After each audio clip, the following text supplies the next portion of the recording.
Okay. Good evening, everyone. Thank you very much for joining us for a very special tasting this evening. I'm joined by Jean-Charles Cazes of Château Lynch-Bages fame. Obviously, we're going to be tasting through not just Château Lynch-Bages, but some of his other wonderful wines and properties. Before we start, I have some rules that I have to go through. So if you could just bear with me. These rules will go on to the group chat as well. But to ensure that you can hear Jean-Charles and I, everyone will be muted during the presentation, but you're very welcome to ask questions, and please do use the chat function to ask questions at the bottom middle of your screen, and we'll answer as many questions as possible. There'll also be a bottle of Lostal Red, Lostal Rosé for the best question before wine number 3. So we're looking for the best question during the first 2 wines. There'll be a Q&A at the end of the session. And to see myself and Jean-Charles, you can use speaker view at the top right hand of the screen. The session is being recorded. So that's just to let you know it's being recorded, but you don't need to worry because it's actually only Jean-Charles and myself that have been recorded. Yeah. So you're very welcome to leave your camera on if you want to. Please remember to eat and drink throughout the tasting, have plenty of water, and we will have a break after the second wine to allow you to top up on nibbles or water.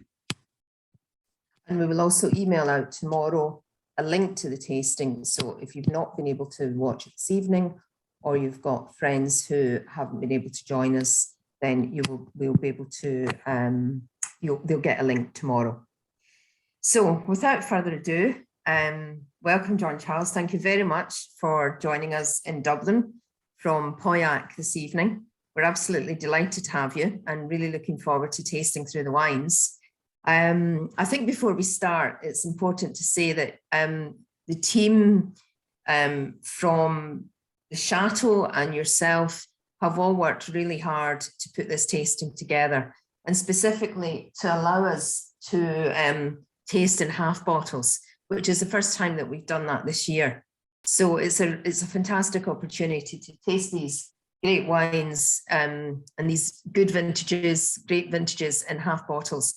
And it's made the tasting affordable and accessible in terms of the opportunity to do it. So thank you very much for arranging that for us, and to the team there that really we couldn't have done it otherwise because the cost would have been prohibitive. So it's an absolute treat to do that. So, I mean, I think the first thing to say is, you know, what an incredible family, a history in wine innovation, pioneering, but it really, really is a family business and always has been, hasn't it? The Cazes family have their roots in Bordeaux from a wine point of view, and it's a really still strong family ethos, isn't it? Yeah, well, it is. Thank you very much, Lynne, for your presentation, and hello to everyone. I'm here in my tasting room in Pauillac, and we have tried to set up the tasting room into a recording studio the best we could. So I hope it works well for you. It is. I'm indeed the 4th generation of the Cazes family here at Lynch-Bages, and I've taken over from my father about 15 years ago.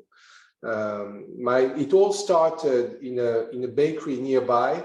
My great-grandfather, whose name was also Jean-Charles, was the Pauillac baker, and the fortune we had was that the bakery went on fire, so he had to look for a different job, and that was all at the end of the 1920s. The Great Depression came in 29, and the 30s were very difficult, and that was a time when a broke baker could end up being a farmer of a classified growth. That I don't think that could happen again, and that's how it all started. And we, my great grandfather started in 1933 at Lynch-Bages. Very quickly, he took over Château Lynch-Bages, which is our sister property in Saint-Estèphe, about 10 miles up north in the Médoc.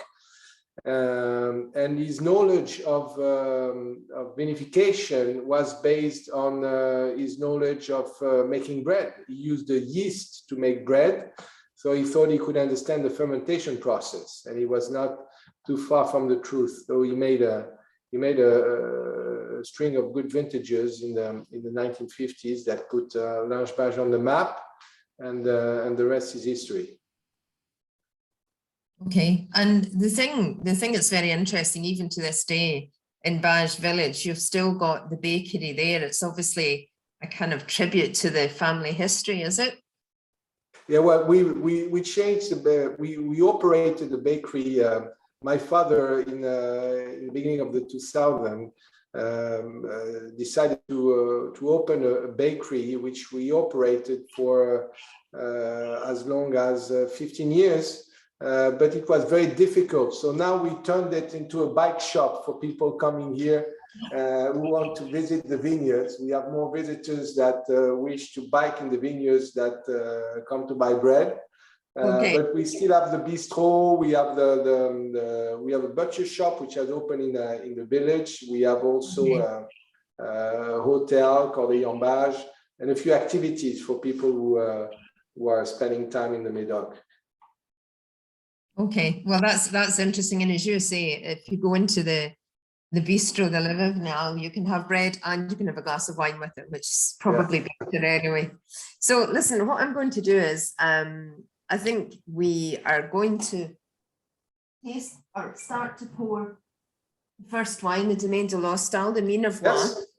So if everyone wants to pour themselves a tasting of the Minervois, while we continue to talk, I was looking at the Lynch-Bages book this evening, and it's very interesting. It's a family, a wine, and 52 recipes. So a really lovely book. If anyone gets the chance to, if they're ever visiting, then it's a lovely book to. It's a book written. All the text has been written by my father, who tells about the family history, and we have lots of nationalities within the family. As a matter of fact, if you come to Lynch-Bages, you probably noticed the flagpoles here. We have 5 flagpoles, and usually in the properties in the Médoc, they raise the colors of visitors. Well, we don't. We raise the colors of the family, so we always have the same flags here at Lynch-Bages. And we have first the French flag. My father is French, my mother is Portuguese, so we have the Portuguese flag. And then we also have the flags of nations that are within the family now. We have American flag, we have Iranian flag, and we have Israeli flag. And I think this is the only property in the Médoc where you can find the Israeli and Iranian flags all together with an American flag in the middle. Excellent. And this is because I've got 3 sisters and 2 are married. One is living in the US, married to an Iranian, and the other sister is married to an Israeli guy here in Bordeaux and lives in Bordeaux.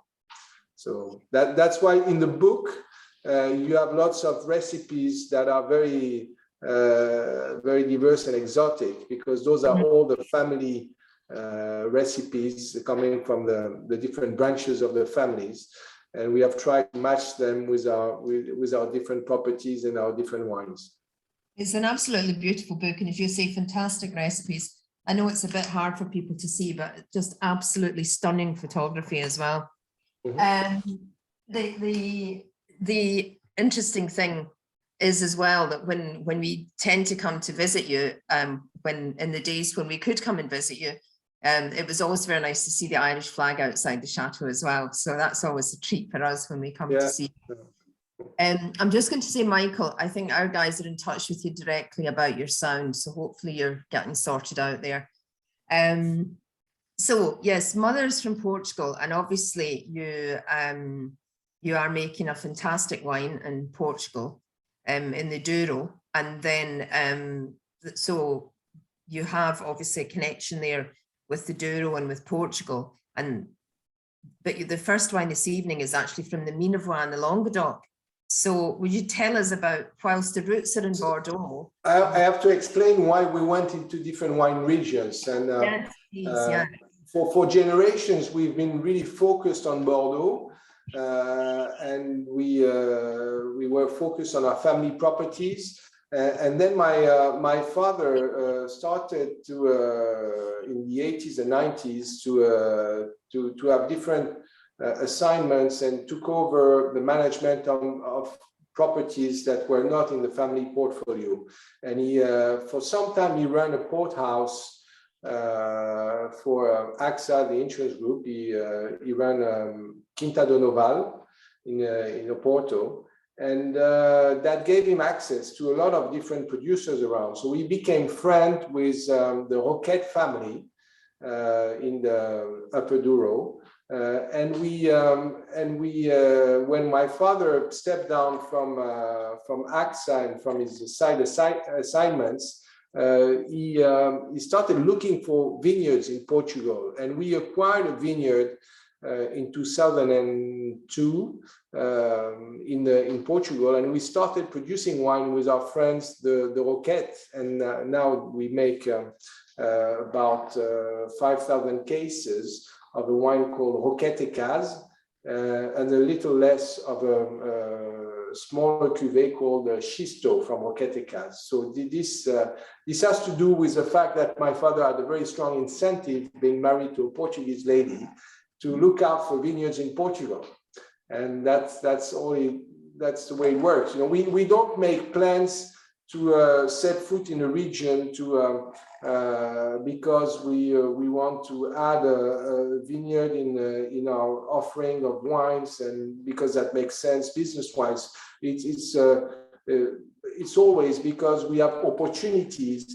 We meet with people. We drink wines from certain regions, and we find that there is a reason why to go to this region, and that's the way we have expanded our portfolios and our winery outside of Bordeaux since the beginning of 2000 until now. So it's a natural passion, a natural connection to an area or a region, really. Exactly. Okay. So, and then so the Minervois then, so the first wine and people can taste if they want to, the first wine, the style, the Minervois. What was the drive or the connection to that beautiful area in the south of France? Well, we thought that that region was really interesting because of the different terroir, quality potential soils we've seen there. That there was an opportunity to create a new estate from vineyards we could buy in a very small appellation called La Livinière, which is the heart of the Minervois region. And that all started because we fell in love really literally with the place and with the wines that we've tasted from that regions, and that we really saw potential to establish a new estate and come up with great wines from this area. So it all started by, you know, going into the region, tasting wines, meeting with people again, and 2002, voila, we set foot in La Livinière. We acquired some vineyards, reassembled 2 estates, restructured the vines over 10 years. It took 10 years to restructure the estate, and this is actually the 20th anniversary of this estate, Domaine de l'Hostal.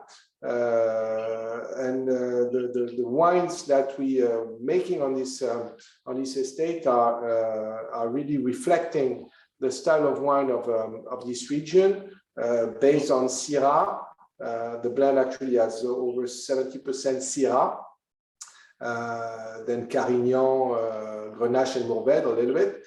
And this is wines that are really reflecting the terroir. They're powerful wines with a lot of fruit. They're coming from a sunny region. They're also quite spicy. You know, you can smell the herbs of the garrigue, and it's quite powerful as well. But they don't lack finesse. And what we wanted to make in that region was wines that are truthful of the south of France, of the Minervois, and especially of La Divinia, but with kind of the elegance that we find in the wines of Bordeaux. So there's a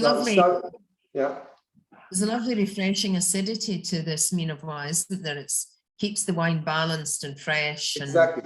The acidity is key in those wines that are coming from sunny regions, because the acidity is the backbone, makes the wines drinkable. You know, if they lack acidity, they're too flat, too opulent, and sometimes too jammy. So really the challenge in this region is to make wines that have the good freshness, the good acidity that will underpin the fruit and make the wines quite lively and elegant, even with this structure and this power. And I mean, I think it's interesting because the winery has suggested steak and kidney pie as the food match. I don't know if anyone tried steak and kidney pie, or if anyone has any other food matches that's worked particularly well with the Lost Al tonight. I personally chosen the steak and kidney pie because I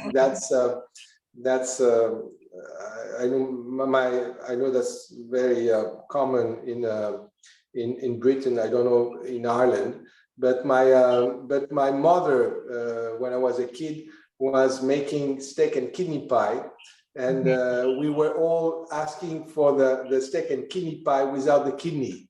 But I remember the sauce and everything. But now I like it with the kidney. But I remember the flavor of the steak and kidney pie, and with that type of wine, I think that would be a perfect match. I can imagine it's a perfect match, and it's a cold night here in Ireland, so I think it would be the perfect match.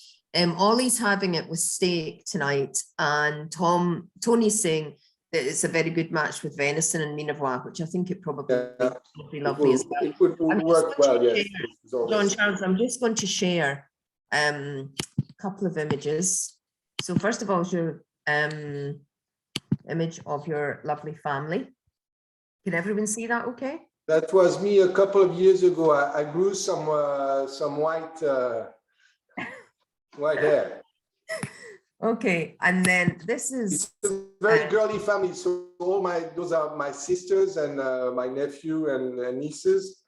And this is landscape of La Divinia. This is really the enchanting part of the Languedoc. It's a small appellation. It's kind of the Pomerol of the Minervois, with a potential of 800 hectares.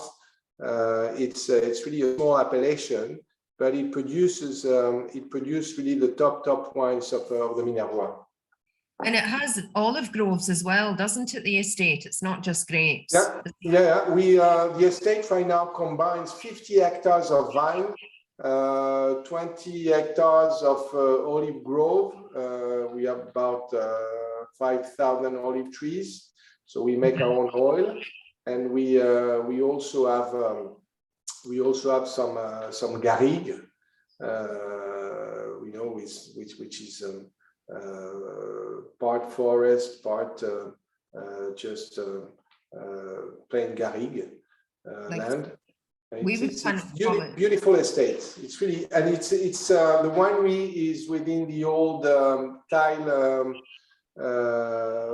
brick factory, which you can see on the picture where you see the chimney. So on the right is that used to be the old tile factory, and that's now the cellar where the wines are made, basically. That's where the wines are made. Okay. It looks. Well, so I hope you enjoy this one. This is coming from this estate, which has now been, which is getting into its mature phase. This estate, the vines have been either restructured or replanted when we took over, and now the vineyard is really mature and producing concentrated wines with great character, I think. So I hope you find this wine to your taste, and cheers to you. Cheers, everyone. Cheers, Jean-Charles. Cheers. And it's actually late enough so you can speak backwards. I have a speed tune here, but I think I can skip it. Okay, so why don't you describe the flavors and aromas in the Lostall for us? That's always interesting to hear how you would describe. I would describe, well, the wine has some fruit. It's always difficult for me in English, but it's got. I'll give it a try with some spicy notes, some wild herbs, a little bit of licorice as well, and it's a wine that has some smoky kind of almost smoked bacon flavors in a way. I think that has a little bit of all those flavors, and it's a 2017 vintage, so perfect drinking window for this wine, and it will keep well for as long as you wish, but I don't see any reason why not starting to drink the 2017. This is really in its drinking phase, and very lovely wine right now. Graham is asking how long you could still keep the wine for. Oh, this wine will keep well for 10, 12 or 15 years. Okay. But you know, it's really drinkable right now, and it's important to drink the wines when they're in their drinking phase. So this one will keep on drinking very well, but no point in keeping it longer. It will develop into more tertiary aromas, but right now I think it's on a good point where you still have a lot of fruit and at the same time complexity of a bit of aging. And you've got some nice kind of garrigue notes in there, like some wild thyme and wild rosemary and so on. Wild thyme. It's delicious. So someone is having it with pizza, which is interesting. I'm sure it's working well. Yeah. Whatever works. Exactly. And Breege is asking how much time in oak. Oh, this is going under about a year in barrel, but not all the lots will go into barrels. So I don't have the split in mind right now, but we use 1-year-old barrel coming from our Bordeaux property, and especially from Lynch-Bages. So there is a rotation of our barrels that we use on Lynch-Bages and on the Pes, that those two estates will consume every year lots of new barrels. Okay. And once we use those new barrels, some is used for the second wine of Lynch-Bages, you know, because we use also 1-year, 2-year-old barrels, and some will go to the other properties, including Domaine de Lostall. So we have a rotation between our different estates. But we don't use new oak on this wine. You see, the wine doesn't need more oakiness. I think it's you know, it would be too much to use new oak and new barrels on this wine, because it would hide the fruit and the characteristics of the terroir of La Divinia. Okay, thank you for that. Just to remind everyone that there is a bottle of Grand Vin and a bottle of Lostall Rosé for the best questions asked, or the best question asked before we move on to wine 3. So just as a reminder, but we've got a lovely question here from Joyce, who's asking if it's a solar eclipse on the label. Jean-Charles. What is the question? I'm sorry. The question is that a solar eclipse on the label? Yes, it is a solar eclipse on the label. We worked with the designer on a concept, and we had a wine at some time that was called Eclipse, and I thought the dot was was a very strong symbol, and the sun behind the moon and all the elements on this estate, that was a nice design. So we worked on that kind of idea. Mm. And it's because of the wind and the lack of rain, I suppose, down there. You're probably working sustainably in those vineyards, are you? Yes, actually, Domaine de l'Hostal is in conversion. Okay. Right now, we have started the path to be certified organic. So it's a 3-year process before we being certified, and this is the first year. We were farming organic before, but we have never been really certified, and this is kind of the same on the other estates. Different on Lynch-Bages, where we have 40% of the parcels that are farmed organically, but there was no certification on any vineyard. This is the first vineyard, the first of our vineyard in our portfolio to go for the certification. Okay, interesting. So year one of the conversion. This is year one of certification, yes. Yeah. Okay.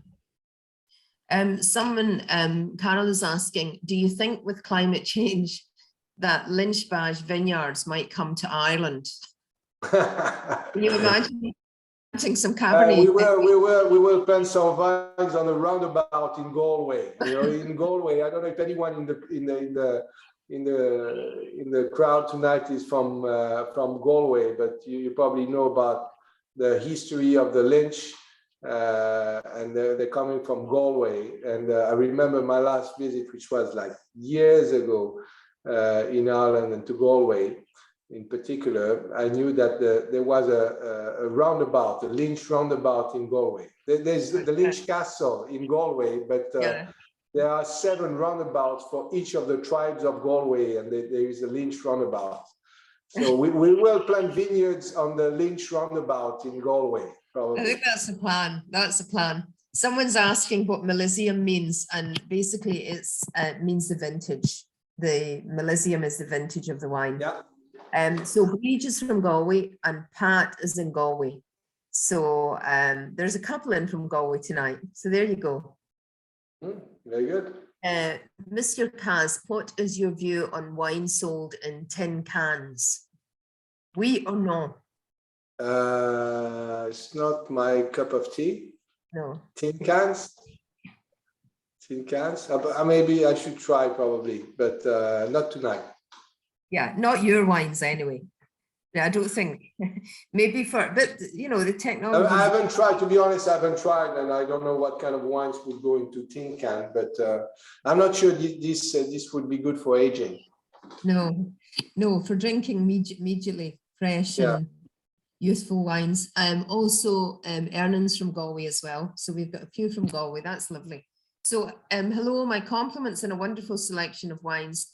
Can you detail for us how your understanding of the terroir in Portugal and your mother's insights on the terroir in Portugal have influenced your winemaking techniques? Not at all. My mother was born in Mozambique. Oh, so, really? Yes, yeah. She's Portuguese, but born in Mozambique. Okay. Her family she has family in Oporto, sister that lives in Oporto, and more cousins in Lisbon. But she was not related to any viticultural project any place in Portugal. So it's really through the connections we've made during my father's days when he was in charge of Quinta do Noval. And after that, when he stepped down from that assignment, when he started working with the Roquette family, and we established the brand Roquette Cazes. So we've learned viticulture with our friends from the Douro, and we've learned the specificities of planting vineyards on a very hard soil, lots of schist. We had to prepare the terrain. We had to prepare the soils with heavy machines and form the patamares, which are the terraces, the banquets for viticulture. We have learned over time, and we're working with our partners. So it's been a long process. And yeah, it's schist as in slate. That's the sort of basic. I think the English word is slate for the vineyard base and those vines. Very, very hard rock, wasn't it? Yeah. Okay. Eamon is asking if it's possible to visit Lynch-Bages next July. Desperate for our visit. It will. I will. I think when we talk more about Lynch-Bages, I can explain about what has been going on for the past few years here with our new construction, and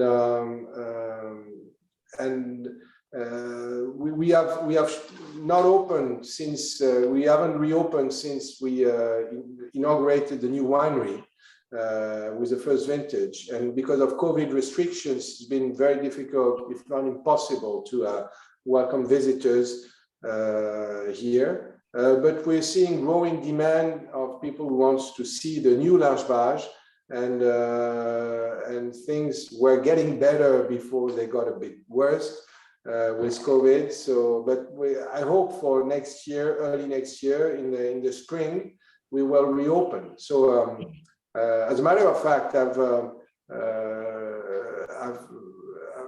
told my staff here that we should reopen on the first day of spring. That's the objective.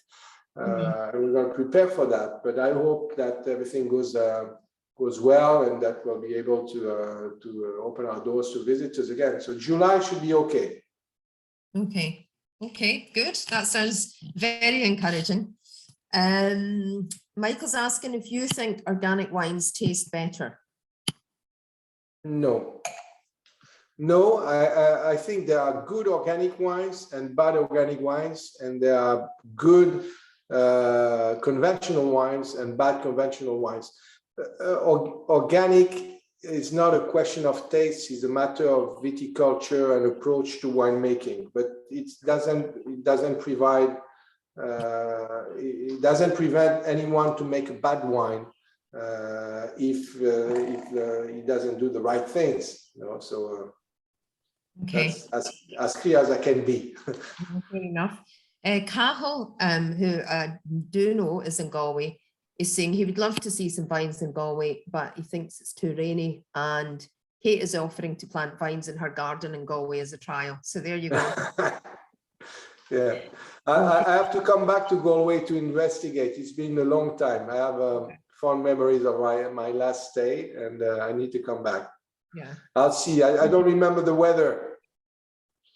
Mike is asking, can you comment on the move away from using cork to close wine bottles to screw caps? I think screw caps are interesting. And we're testing screw caps. We've done screw caps on rosé, on white wines. I don't have enough. I don't have enough experience yet to expand that practice to different wines. We're quite happy with the corks we use on our different estates here. Corks can be very good, can be perfect as long as you pay the right price for the right corks. Problem is with the global demand on corks expanding,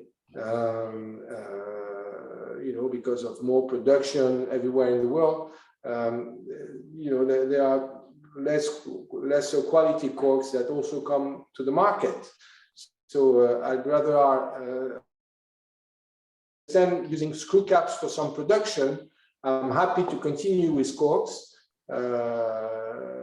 for my top wines, and because I can afford the best quality of cork to use on my range here.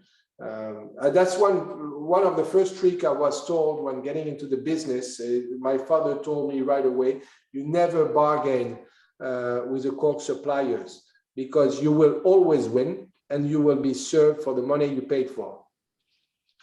So so basically we don't negotiate too much. I shouldn't be telling that recorded, but we don't negotiate too much with our cork suppliers, but we expect to get the quality that we paid for. So that's the way we work.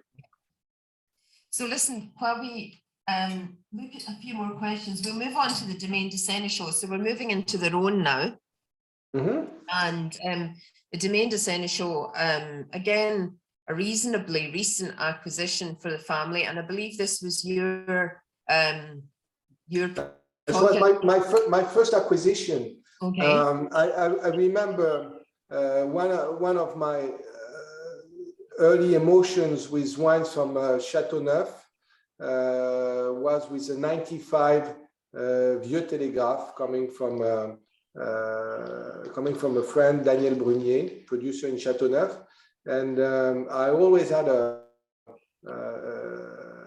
since that bottle, I always enjoyed discovering more and more about Château Neuf, and I was really interested in the appellation. And in 2006, in the midst of July, we got information that the Domaine de Sénéchaux was going on the market. And to make a long story short, because all the neighbor producers had left on holiday, and for some reason I was home with my father, and we didn't know what to do in the middle of July. We got the information. We decided to pay a visit to our friends in Château Neuf, different families, and the Perrin from Beaucastel is one of them. And in 2 weeks, we decided to acquire the estates. And when everybody got back from their holidays, the locals, they were a little bit surprised, to say the least. And some regretted having missing on this opportunity. So that's a very that's a very important souvenir for me, this acquisition, because that's when I took over for my father, and the first vineyard I was able to purchase. And we've been running Sénéchaux for 15 years, and that has been a very pleasurable experience so far, making wines from this great terroir of Châteauneuf-du-Pape. I think it complements well our range of wine as well. The Domaine de l'Hostal is more of a Syrah blend, with Syrah very dominant. Domaine de Sénéchaux expresses all the finesse of the Grenache from Château Neuf, which is the main varietal. It's about 40-50% Grenache on this blend. And then about 30% of Syrah, and the rest being a bit of Mourvèdre and all the other varietals. It's a very elegant wine from the southern Rhône, and wine that can age very gracefully. So, cheers to you. Cheers, Jean-Charles. And this wine is multi-award winning, isn't it? It's always winning lots and lots of awards and accolades and so on. Yeah, it's a wine that has a strong following, and that gets good critics, good comments from the critics. So can't complain from that. No. Jim is asking, how much does the alcohol volume affect or influence the taste of the wine? Yeah, that's a good point. The alcohol content is stronger on the wines from the south than it is on Bordeaux. The varietal, especially Grenache, but also Syrah, they yield more alcohol during fermentation than Cabernet, for instance. So we end up having 14.5, even 15% alcohol in the blends on some vintages. And this is a challenge. This is not a challenge in Bordeaux, but this is a challenge on those estates. You have to have the right maturity of the sugar, but also have the right maturity on the tannins. So if you harvest too early the grapes, because you don't want to have too much sugar that transforms into alcohol, then you might not reach the point of the good maturity of the tannins. So it's a thin balance where you have to make a decision to harvest when it's a good time for both components. Some years it's easier than others, but some warm vintage, for instance, you have yields of alcohol that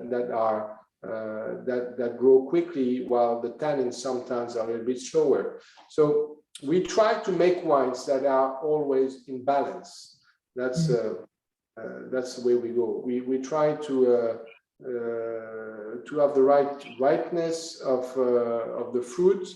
The alcohol content will bring some fat and some impression of a very round wine. So it's important to have the right alcohol content, but it's also important nowadays not to go too high in alcohol, otherwise the wines can be a little bit hot on the palate. Okay, thank you. I'm just going to share an image of The Domaine des Sénéchaux? Yes. So just bear with me. There is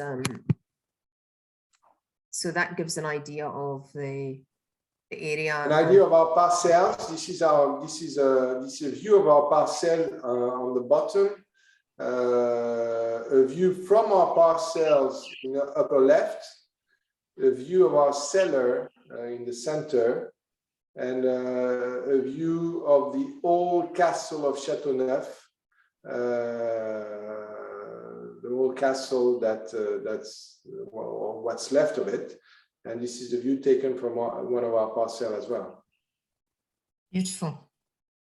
And we're just going to have a short break, a couple of minutes, just to allow everyone to either top up in wine or top up on water or nibbles. And we'll come back and just talk a bit more about Domaine des Sénéchaux after a just 2-minute break, and we'll let everyone get refreshed, and we'll come back again in 2 minutes' time. Okay. Okay.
Someone is saying here. So we're starting again. We're going to restart, and we'll still just have a couple of minutes on Domaine des Sénéchaux. Samantha's saying Domaine des Sénéchaux is our favorite wine. We've tried different years, and we think that the 2016 is the best. What is the largest contributing factor to the quality / taste of the particular year's harvest compared to another? So that's the 2016 specifically, Jean-Charles, that Samantha's asking about, of the Domaine des Sénéchaux. Jean-Charles, you're muted. Oh, Fionn, can you unmute Jean-Charles, please? Thank you. Yes, I switched my mic off, and then I can't switch it on again if you don't allow me to. Okay. It's a very powerful tool you have. Did you hear my question? I'm sorry, I was not focused. Okay, right. So Samantha's asking, she's saying that Domaine de Sénéchal is one of her favorite wines. They've tried different vintages of Domaine de Sénéchal, but specifically love the 2016. And they're wondering, with the 2016 Domaine de Sénéchal, what was the contributing factor to its quality or the particular taste of that vintage, of that harvest compared to other vintages? It was harvest conditions that played the major role in the difference in style between the 16 and the 17. I think it was a bit warmer in 16 than 17. I think with this 17 vintage here, we have achieved a greater definition on the wines than in 16. And 16 was a powerful wine. 17 is powerful and has more definition and precision in the tannins, very nice drinkability, freshness also to it. The winemaking techniques haven't evolved from 16 to 17 on Sénéchal. It's been pretty consistent, and I think it has all to do with the vintage. Okay, just the weather effect. Thank you. Joe in Inchicore is saying that they've been growing vines in Dublin and they're hoping to make a fantastic sparkling in the next year or so.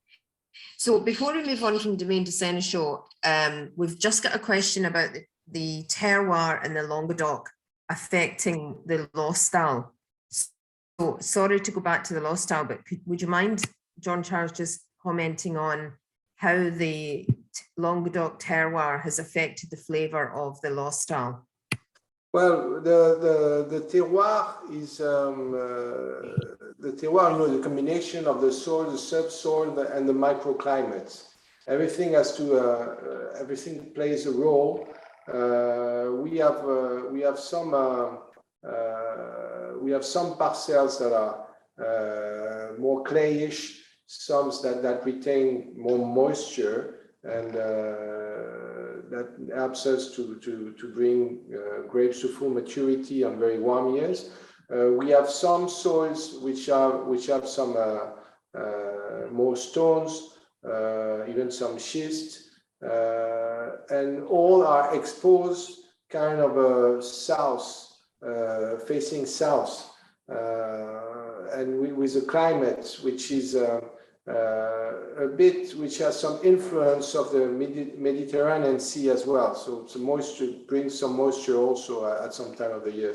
So explaining the different impact of all those characteristics could be long, but what is important is that we have the right climate and soil for the local varietals that are used on the estates, and Syrah has the best potential on our estate, but also Old Carignan would make wines of great typicity and also nice concentration, especially when they are old, and all these make wines of certain character that is difficult to explain in details. I think it's what strikes me in the wines of Lostal is that when you put your nose into the glass, you smell the garrigue and the herbs, and it's a smell of really of the terroir itself, because when you go in the parcel in the summer, and with the breeze and the time and the wild herbs that you find in our parcels, you really smell what you have in the glass right now. So how to explain that? How this translates into the glass after? I don't know. It's purely magic, I guess. Nature in the glass, basically. Yeah. The nature of the area in the glass. Jill is saying that she would like to see more half bottles. Thank you for that, Jill. A question here that Lostal Rosé had screw caps and the 2020 had cork. We actually had a combination of both in the 2020 because we sold so much wine that we had to go back and get more again and again, and we didn't always have the time to wait for screw caps. So we had to we had to go with the cork some of the time. I'm just going to share one more thing on Domaine de Sénéchaux. Very exciting news. There's a new Côte du Rhône coming in, not specifically from Domaine de Sénéchaux, but from the Cazes family and the Rhône, and that's it there. I think everyone can probably see that. But Jean-Charles, that's coming soon. That's coming soon. That's our new addition to the range of wine from the Rhône, from that region. We come with our new project, which is a production of Côte du Rhône GSM in the style of the wines we make on the estate. It's a selection of wines we make on the appellation Côte du Rhône, and that will come to Ireland soon. It's on the water, so I mean, it's on water. Yeah, should be here very soon. So I'm looking forward to that coming in. Would you recommend the Domaine de Sénéchaux with turkey for Christmas dinner, Jean-Charles? It's Thanksgiving tomorrow, right? Or today? Is it today? Yeah, actually, yes. It's Thanksgiving. I think people in some part of the world, some people are having turkey. Yeah, I think it will work well. I think this one, talking about the style and the notes we can find in this wine, it's a very delicate yet powerful wine. It shows licorice, pain d'épices. I don't know how you would translate pain d'épices in English. It's a wine that has the fruit, some kind of red fruit, and also spicy licorice and those kind of notes. And it's a very elegant wine. It's very delicate, very soft tannins. The Syrah from Lostal was a little bit more rough. This wine, it's a gentle touch on the palate. It's it's round and very velvety. It's typical of the one we make on this estate. And so gingerbread. Somebody said gingerbread on the on the pain d'épices. That may be the right translation. Okay, interesting. Bridge is asking, is there any white grape varieties in the Châteauneuf? So is there any Viognier in the Châteauneuf, Jean-Charles? No, we don't use, we have a tiny production of Blanc from Châteauneuf. We produce about 10,000 bottles on the estate, which is called Domaine de Sénéchaux, Blanc. And we use Grenache Blanc, Clairette, Bourboulinque, Roussanne. We don't use any Viognier. Okay, thank you. Question there about half bottles. Is it common to use half bottles? I mean, I think there's not a huge demand for half bottles, but we make tiny amount of half bottles because to be honest, I think for me half bottle is too short for one. And it doesn't fit with two person. So I mean, it's a good format for this exercise, and I'm sure some people will find the volume of half bottle to their taste. But for me, it's a bit too. So we make a bit for our customers, but we don't keep any at the chateau. Okay. So we're going to move on to Bordeaux now. So before we look at more questions, we're going to take the Orme de Pez from Saint Estèphe and have some, pour yourself some Orme de Pez. And yeah. I see, Lynne, the question about how the wine develops in half compared to regular bottles. Okay. I had some experiences of very old half bottles that had aged very gracefully. So in general, we say the bigger the format, the better it ages, and it tends to be true. But you know, the difference is sometimes very subtle. So you know, half bottles will keep well most of the time. So we're moving on now to Bordeaux, and the next two wines, obviously from Bordeaux, the Orme de Pez and the Château Lynch-Bages. And there's a question here about the different production methods in the different regions. Do you want to comment on that, Jean-Charles? Just the different winemaking methods? Well, different winemaking methods. The viticulture is always very different from one region to another. The varietals are different. Viticultural practices are different.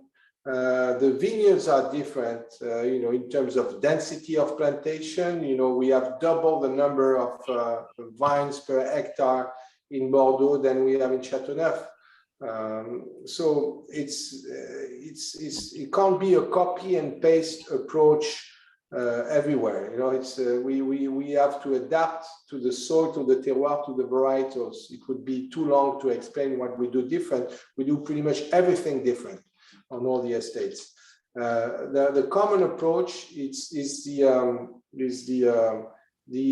environment approach, which we try to be less interventionist, not use. We do not use herbicides. We farm the soils, and well, in Lostal we're going towards certification, but on the other estates we're not certified, but we work basically in the same way as if we were certified. So viticulture, in a nutshell, has to be really differentiated depending on the terroir, but with the same philosophy to be sustainable long term, because we've inherited the vineyards from the previous generations, and we want to make sure what we do will be continued in the future. So, okay. And there's a question asking whether there's a plan to use in any of your properties. Are you planning to use amphoras? Plan to use, I'm sorry, what? Amphoras. Amphoras? No, not really. No. I don't.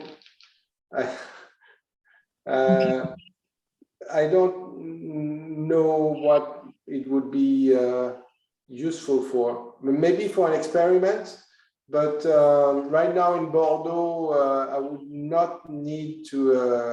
I'm quite happy with what we do, and on the other estate, Châteauneuf-du-Pape, we use the wood casks, big wood casks for aging, and I don't think amphoras would work. And on the Languedoc, I don't think this is really the most important thing we should focus on right now. So, okay, thank you. And then a question about experimental grape varieties. Are you planting? Do you have any experimental plantings, or do you not want to talk about it? About different varietals? Yeah, planting different grape varieties. We've right now we've only made wines with varietals that are legals in the appellations. that where we're making wine. In the future, with there is a challenge with global warming, and we have to keep an eye on adaptations on the material we use. But right now I leave it to the universities and to the scientists to make experiments before they make those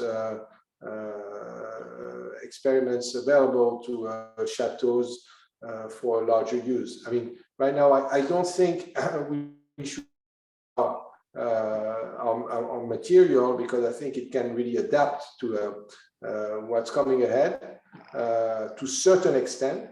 However, you have to keep an eye because if you know the future is not what they tell us, then we might have new problems. But maybe the problems will not then be about viticulture; it will be about living and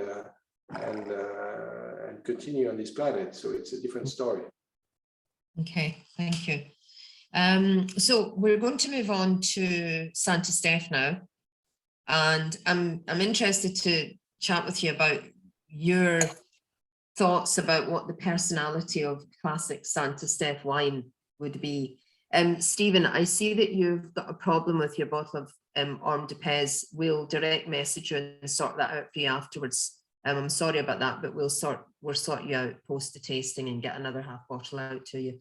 So sorry, Jean-Charles, just what's your, because we're in the lucky position that we're going to be tasting a Saint-Estèphe and a Pauillac this evening. So it would be good to think about how would you describe a Saint-Estèphe personality or style of wine? Yeah, I will jump on a question here first and then answer your question. Orme de Pez is not a Cru Bourgeois anymore. It's a wine that a property was assembled later in the 19th century after the 1855 classification. Therefore, it could not be considered in that classification. Like many properties in Saint-Estèphe were established later, it wasn't in the 1855 classification, and for that reason.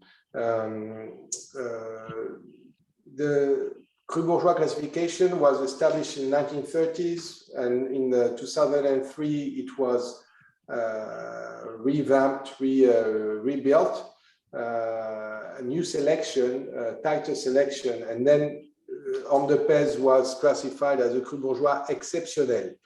However, classifications in France tend to be a very problematic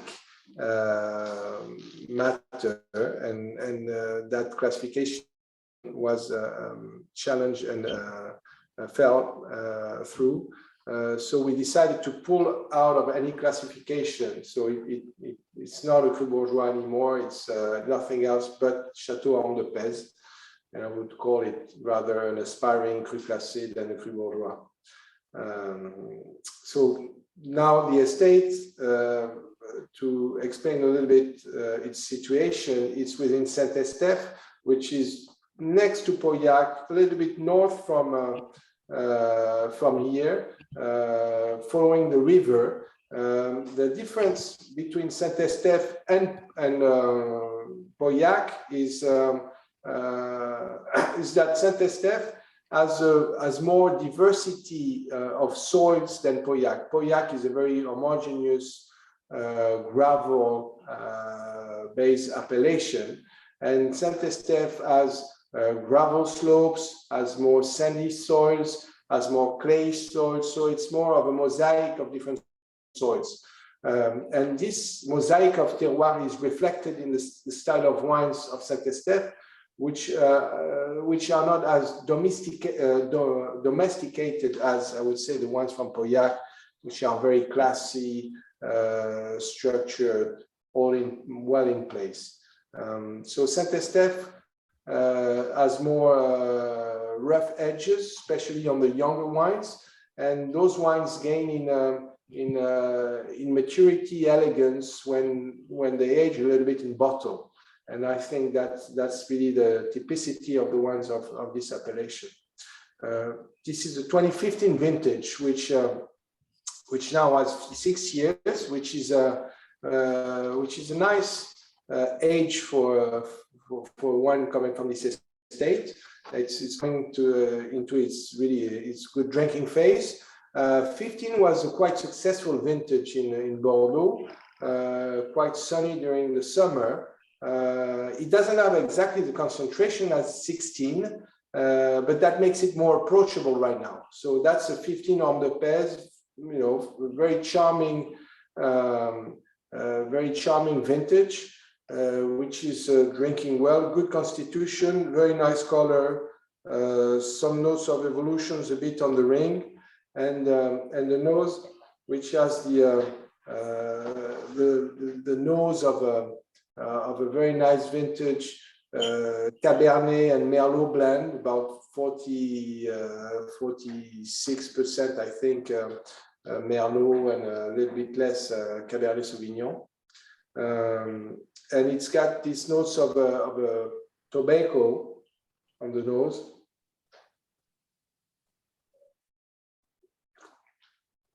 And very nice, elegant fruit as well. It's smooth and well in place. I think it's time to enjoy this wine, and I hope it tastes as good in Ireland as it tastes tonight in Pauillac.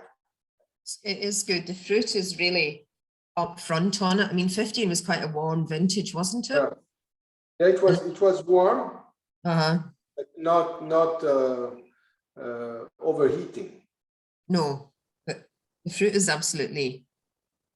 it's still very vibrant and still very upfront fruit on both the nose and on palate. It's showing very well. Yeah.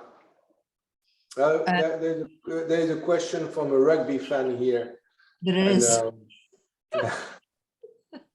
I mean, we had a spectacular game against New Zealand a couple of days ago. We followed on your footsteps, and thank you for opening the way, showing us the way. And that was the most glorious day of our rugby history so far, honestly, But I wouldn't make any bets on the next World Cup. I mean, the French team is very consistent in being inconsistent. So we can be the best on 15 minutes, sometimes on even a half time, but it's very unpredictable on a full game or on a competition, even more so 1 year in advance. I'm going to get you back onto wine now, if that's okay. So there's a question here about your preference or opinion of the best wines and vintages from your estates, from your different estates. That's very hard. It's like they're all your children, so it must be a difficult question, I think. So the question is a preference for your best wine and best vintages from your different estates that you've ever produced. There's no answer to such question. The best vintage is always the next one. That's a good answer. No, I have it's impossible. The beauty of what we do is that is the diversity of the wines we taste. We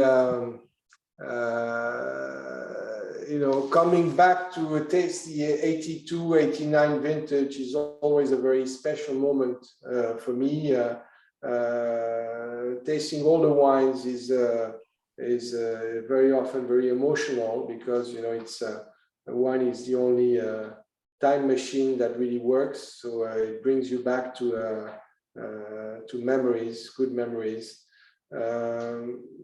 And there's no such thing as the best vintage ever. It's always the right vintage for the right moment. I have actually a philosophy which is to taste the right vintage at the right time with the right company. So to explain that, it's very often better to go for an intermediary vintage that you will open at the right time than going for always the top vintage that you will open too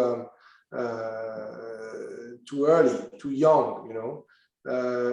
Drinking a wine at its peak offers more pleasure than going for the top vintage that you don't drink at the right time. And last but not least, the company is as important as the food, as anything else in drinking a good bottle of wine. You don't bring your best bottles to people who cannot drink. You have to have a good company to open the good bottle of wine, and that's part of the pleasure in drinking wine. It's opening the wine and sharing it with the right person. Right. Absolutely. There's a question here. Where does the word Pez originate? I'm sorry? Pez, the word Pez. Pez. Pez is a hamlet of Saint-Estèphe. Saint-Estèphe have different districts, so to speak. It's a small village. You have a district called Marbuzet, a district called Cos, which has given its name to a famous estate, a district called Blanquet, a district called Pez. It has 6 or 7 districts in Saint-Estèphe. Okay. And the word Pez itself means peace in an old colloquial language. Thank you. Okay, so we'll move on to Château Lynch-Bages then. I don't think it needs an introduction. I don't think I need to show the label. I'm sure everybody's got it in front of them. So Irish roots, the Irish or Galway roots for Château Lynch-Bages. You're very proud of that at the Chateau, Jean-Charles. So the Irish roots of the Chateau, yes. Well, I have to go back further in history because I think my accent betrays me. I cannot claim any Irish root myself. I told you about the story where when my great-grandfather started in the 1930s, later joined by my grandfather after the war, then my father in the 70s and myself in 2006. Well, the estate Bages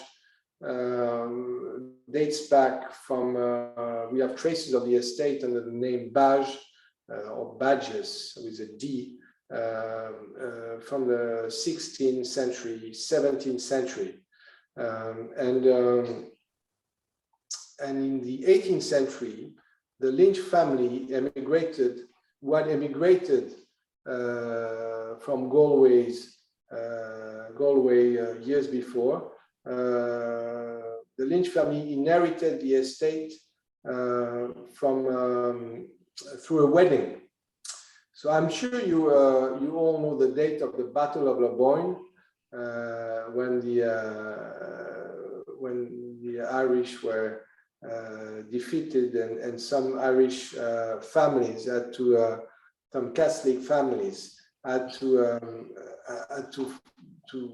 escape the country, and so the Lynch, who had ties in Bordeaux, were part of the immigration wave called the Windies, and they landed in Bordeaux, and Mr. John Lynch, I think, was the first of the Lynch to be in Bordeaux, and his son Jean-Baptiste and Thomas were prominent figures in the Bordeaux trade, and Michel, one of his sons, also inherited the estate through a wedding. I think it was in 1775. So that's how the name became attached to the estate of Bages. And as it is very often the case in a chateau in Bordeaux, the name comes from a location and a family.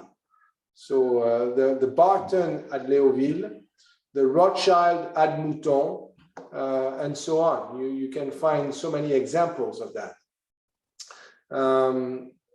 So the Lynch managed the estate for 75 years, and Michel Lynch, who had some knowledge in viticulture and started implementing new practices on his vineyard. He was, I think, the first to destem the grapes here. And there are traces in the archives of Château Latour that Mr. Lynch, the neighbor, is trying new techniques that are interesting. And it was destemming. So the Lynch were left a strong name on the estate because of their dedication to viticulture, the new techniques, and the estate became famous as the Cru de Lynch. And they owned Lynch-Bages for 75 years until 1849. So that's the Irish period at Lynch-Bages, 75 years. And after that, the estate went into different hands. A Swiss merchant had the silly idea of renaming it for a few years, Jurin Bages, around 1855, about the year of the classification. But then the next family, the Cayrou family, who took over the estate after the Swiss merchant sold the estate,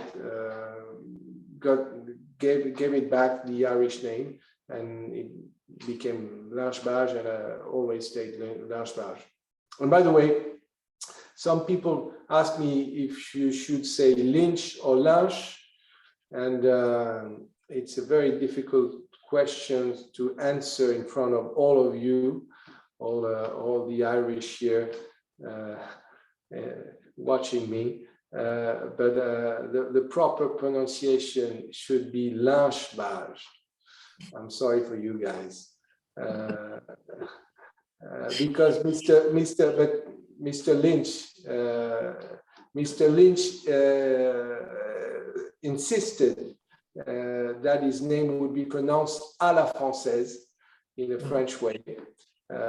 He had blended so well in Bordeaux, and one of his descendants even became mayor of Bordeaux. So it should be Lynch-Bages. But this being said, I often say Lynch-Bages myself, especially when I'm in front of an Irish crowd. And at the end of the day, the customer is always right. So it is as you want to say. Thank you for that history of the chateau. I mean, I think you've made history though in the last couple of years, haven't you, with the new cellar being built? I'll just share the picture. What was the vision for the new cellar, Jean-Charles?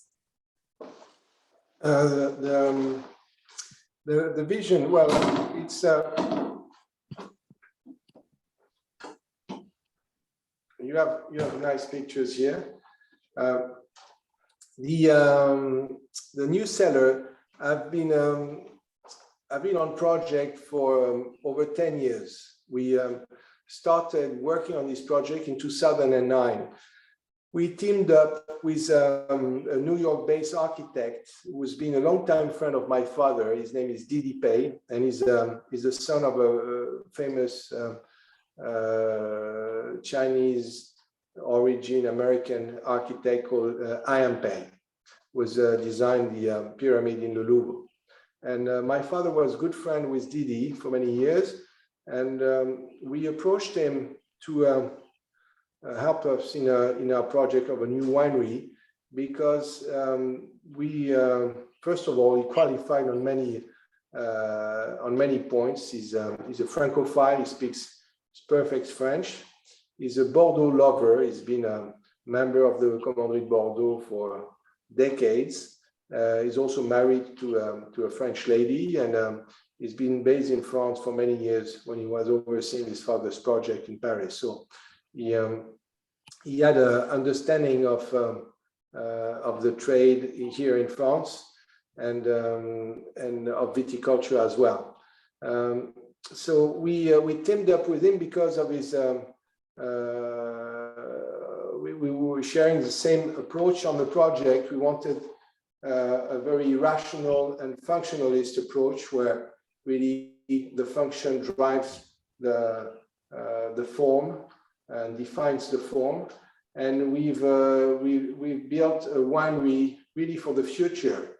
We're maximizing daylight with windows and sheds, which brings natural light within, which is important for the comfort of the workers. We will use it also. We will use the sheds and the roof for putting solar panels, with the objective of being carbon neutral in a couple of years. And we were able to work on a complete on an approach with him, which encompass all the environmental approach of this project, also the technical requirements that we had for a new winery, which is really adapted for a new kind of viticulture, which is much more precise than what we were doing before. We have subdivided all our parcels into smaller, more homogeneous plots, and this needed a new equipment in the cellar to take advantage of this new definition, of this new techniques of farming.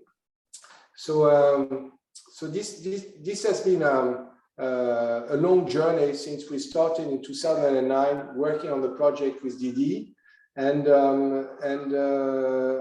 we started the renovation in 2016 after the harvest, when we dismantled the old winery, moved it into a different location.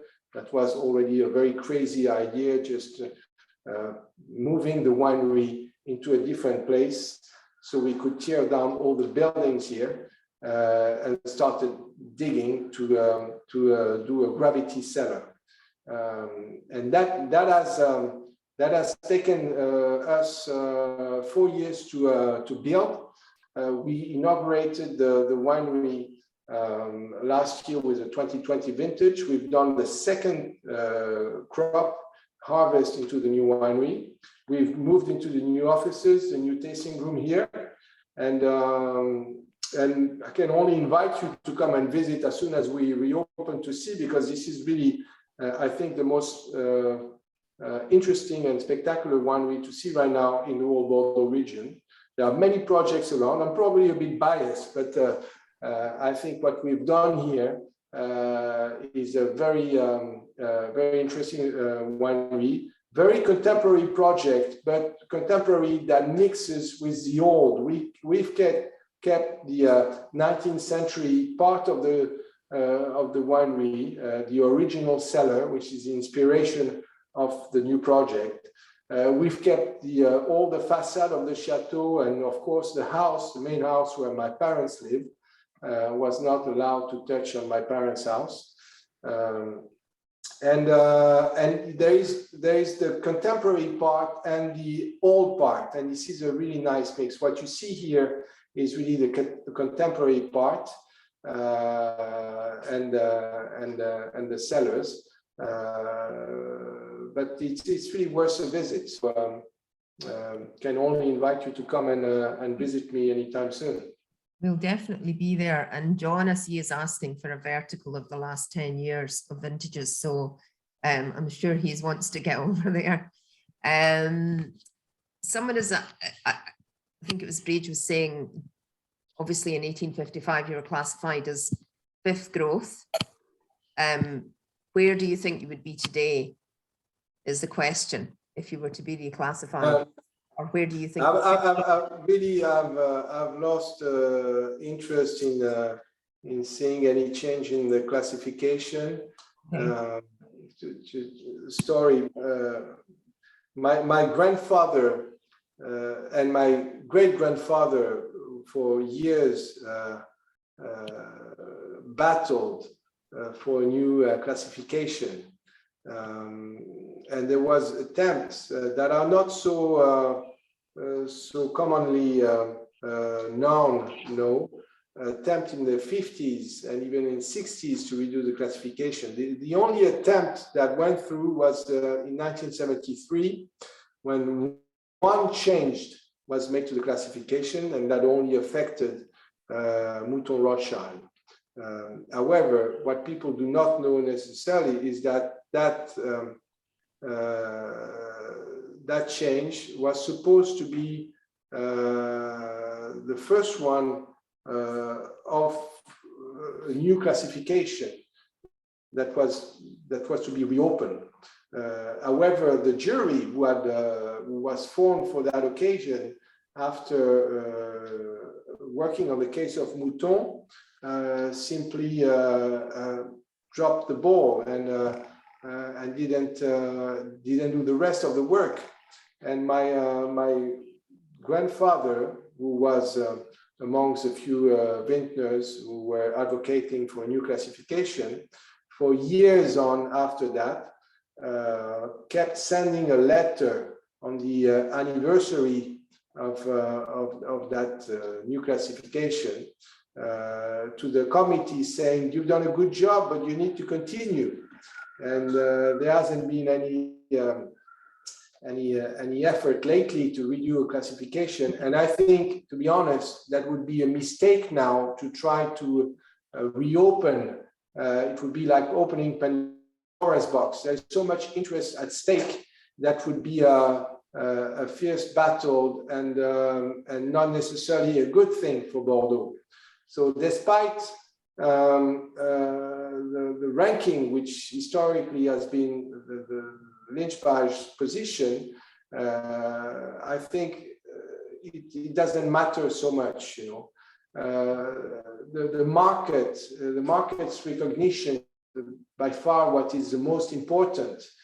And you have to remember also that the 1855 classification was done on solely one principle, which was the price of the wines, because the price of the wines back then, as given by the courtier, were reflecting the demand for those wines, and the demand was of course synonymous of high quality. And today, on the same criteria, Lynch-Bages would not be a Fifth Cross anymore. And many critics, many market makers now have an angle to discuss every year,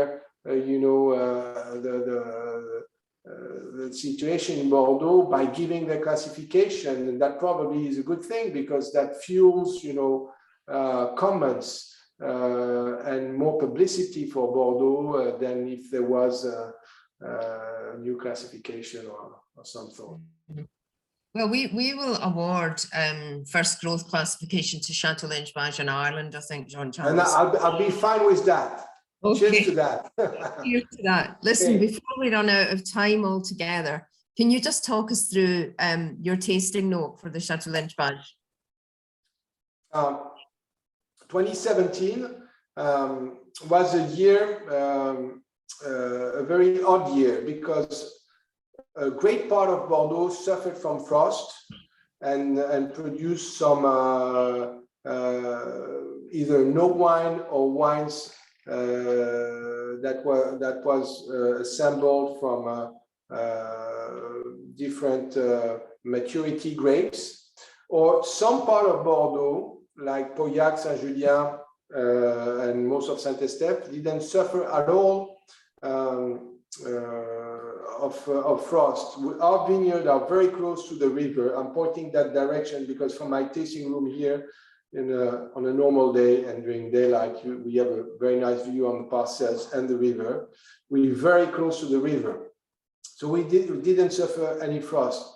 and we produced a very good yield vintage, very generous yield. So that ended up producing wines which are not from a very sunny vintage, because it was a pretty mild growing season with a mild summer. We ended up producing very supple wines, very gentle wines with tannins that are very polished, very soft, not too aggressive. Usually younger Cabernet blends like Lynch-Bages, which is over 65-70% Cabernet regularly, are tough to drink in this young age, a little bit more restrained. But now this wine, I think, is showing a nice maturity. Is delicate on the palate.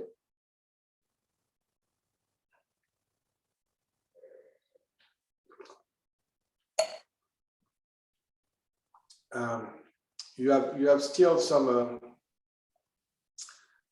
very nice fruit, blackcurrant. The oak is very well integrated.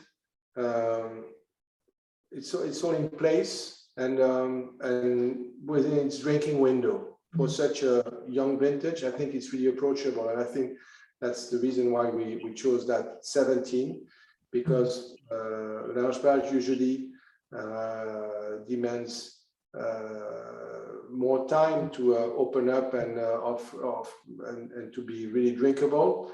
That 17 is quite approachable right now. It is very approachable. We're really over time, but just a couple more questions, if you could indulge us. What are you going to drink? Assuming you will be having Christmas dinner, what will you drink with which food? So which wines will you match to which food on Christmas Day? And I think that's a lovely last question, given the time of year. I missed you for a second. There was the final question, because we're slightly over time. Just which wine will you drink on Christmas Day, and what will you eat with it? What would be your food match? Christmas Day wine, Christmas Day food match with that wine. It's very hard to say because I usually choose a bit last minute. However, there is a tradition in the family. I have to be honest, we will be drinking wines, but not our own. Because when we are family meetings, we dig in either my or my father's cellars, and we drink our friends' wines. We don't drink our own wines on an event like that, because we don't have to be worried about if it drinks well or not. But we drink wines from people we like, and most of the time great wines. And there is one wine we always drink at Christmas. It could be Vendange Tardive from the Colette Faller, from the Sœur Faller, Gewürztraminer from Alsace. Wow. I don't know if that rings a bell, but that's what we've been doing for years now. Or wines from the Trimbach family, who are good friends from Alsace. Usually we start with a wine from Alsace that we drink with foie gras. Okay. And then after we go for different wines, usually 3 or 4 different wines after that. It could be Bordeaux, it could be Rhône, it could be different location. We'll be coming to have Christmas lunch in your house by the sounds of it. You'll encourage a few people over there. Jean-Charles, listen, thank you very, very much. We're slightly over time. I've tried to get to as many questions as possible. I fear I've missed a couple out, but we're very, very grateful for your time this evening.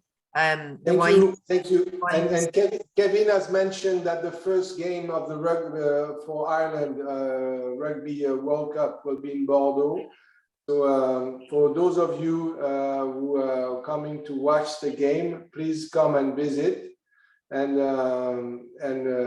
mention that you've been participating to that tasting, and we'll have a special attention for you when you come to visit Lynch-Bages. That's amazing. That's amazing. And I didn't mention Haute Bataille, your new Bataille, but that. We'll do, Lynne. Let's say I make the commitment to do another tasting with you in the near future with different wines from Bataille. We should do that. We'll work on that. Okay. Listen, thank you to all our lovely customers. Thank you to the Lynch-Bages team as well, and thank you to the Brian's team, who both teams are beavering away behind the scenes to make everything run smoothly. Mike Doyle is the winner for the best question. Thank you very much. And Jean-Charles, thank you again. What a fantastic night. We could talk for another hour. See you soon. Thank you, all of you. It's been really a pleasure talking to you, and very impressive to see all the pictures here on my screen. All of you tasting with family, cats, friends, and being at your home. And cheers to you, and all the best. Bye-bye. Thanks, Jean-Charles. Thank you. Thank you very much. Bye, Susan.